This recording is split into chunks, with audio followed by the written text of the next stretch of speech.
Yeah, so we're thinking not only should your model be kind of prepared for multiple developers, but prepare it to be just a successful model in general, because this tool can help you make sure that everything makes sense, meaning naming, how things are set up, making it easy for anyone to jump in and start helping you on this project, whether it's a consultant or a new hire.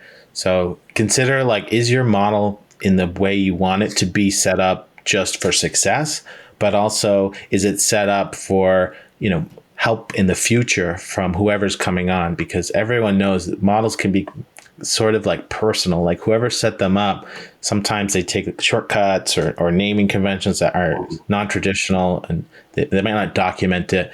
Well, hopefully this new TMDL will make it easier for all these things to be very thorough and well understood, and make it very extensible for whoever's coming on to help in the future. Yeah, this is a very useful tool, and it's a great means to editing your model. But if you don't have a solid Power BI foundation and know the concepts well, it's just going to get even trickier. So I would say this is probably more for seasoned users.